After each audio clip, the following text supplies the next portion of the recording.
안산 출신 정승현 의원입니다. 드디어 광교시대가 열렸습니다. 청사 이전을 계기로 경기도 의회와 지방자치가 획기적으로 발전할 수 있기를 먼저 기원합니다.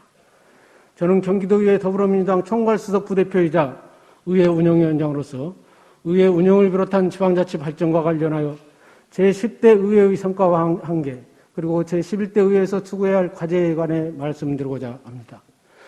먼저 지방자치와 관련하여 의회의 가장 큰 제도적 변화는 지방자치법 개정이라 하겠습니다. 물론 지난 임시의 5분 발언을 통해서 언급한 바와 같이 개정된 지방자치법에 대한 문제점과 아쉬운 부분이 있습니다만 사무처 직원에 대한 인사권과 그리고 정책 지원 인력을 순차적으로 선발할 수 있게 되었습니다. 이러한 제도적 변화에 대비해서 의회 직류를 신설했고 공정한 인사를 위한 경기도의회 공무원 인사운영 규정 등 각종 규정을 정비해 왔습니다. 12개 모든 상임위원회 정책지원팀을 신설하였고 5급 사무관을 확대 채용하였으며 경기도 공공기관 인사청문 대상을 기존 6개에서 15개 기관으로 확대하였습니다. 아울러 예산 분석 역량을 강화하였고 입법 기능을 전문화하고 효율성을 높여 의원님들의 의정활동 지원을 강화했습니다. 또한 도와 도교육청이 함께하는 정책 조정회의를 통해서 더불어민주당의 가치가 담기고 도민의 민생에 필수적인 사업들에 대해서 예산과 정책이 편성 또는 시행토록 했습니다. 특히 경기도 재난기본소득 지급 절약 재정으로 경기도형 재난기본소득 지급을 선두적으로 실시했고 경기도 지역화폐 소비지원금 정책 실시로 코로나19로 힘든 도민들을 위한 지역경제 활성화와 민생 안정을 위한 실질적 방안을 마련했습니다. 나아가 코로나19 비상대책위원회를 출범하여 의회와 집행부를 비롯한 유관기관 간의 협력 방안을 모색하였으며 이 밖에도 경기도와 함께 정책 대토론 축제와 그리고 당면 현안 해결을 위한 각종 특위와 위원회 구성 등 운영위와 교섭단체 차원의 제도적 뒷받침을 해왔습니다. 그럼에도 불구하고 아직 해결해야 할 과제가 많이 남아 있습니다. 첫째, 지방의회의 자율적 발전과 업무 효율 증대를 위해 의회 인사 조직 예산권의 확대가 절실합니다.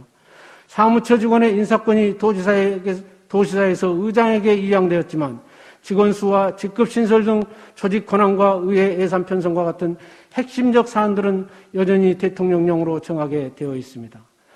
합리적 기준 내에서 조직권과 예산 편성권과 같은 지방의회 고유의 권한이 보장되어야 합니다. 또한 우수 인력이 의회에 유입될 수 있도록 직급 신설을 통한 승진 기회의 확대가 필요하고 우수한 인재의 유출을 막을 방안도 마련해야 합니다. 의원 정수의 2분의 1 범위로 제한되어 있는 정책 전문 인력의 수도 현실화시켜야 합니다. 둘째, 교섭단체 활동과 지원에 대한 법적 근거가 필요합니다. 의회 민주주의의 핵심은 정당 활동에 있습니다. 정당 간의 경쟁과 협력을 통해서 도민들의 민심이 반영, 조정되는 과정이야말로 진정한 의회 민주주의입니다. 하지만 현재 지방자치법에는 의회 교섭단체 활동에 관한 규정이 전무합니다.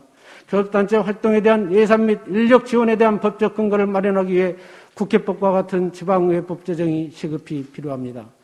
지방자치법 개정이 그러했듯이 지방의회법 제정 역시 우리의 끊임없는 의지가 있어야 할 것입니다. 셋째, 현재 상임위 체제의 개선이 필요합니다. 현재의 체제가 합리적이고 효율적인지, 그리고 경기도의 대내외적 상황을 제대로 반영하고 있는지, 그리고 중앙정부와 협력을 위해 국회 상임위 체제와 도의회 상임위 체제 간의 간극을 해소할 고민도 필요합니다. 넷째, 각 상임위원회 회의 진행 방식, 일원화 및 현 신청사의 효율적 공간 활용과 의원 및 직원 종사자들에 대한 후생복지 측면에 대해서도 더 많은 고민과 논의가 필요합니다. 마지막으로 의장님께 진언드리고자 합니다.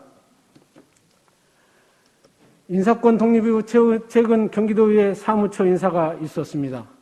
인사가 만사라는 공자의 말씀과 최상에서는 물과 같다라는 노자의 말씀을 되새겨 봅니다.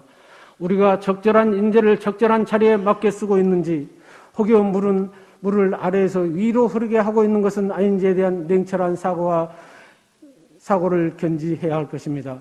잘못된 인사가 얼마나 큰 후과를 가져왔는지 우리는 지난 역사에서 교훈을 얻어야 할 것입니다.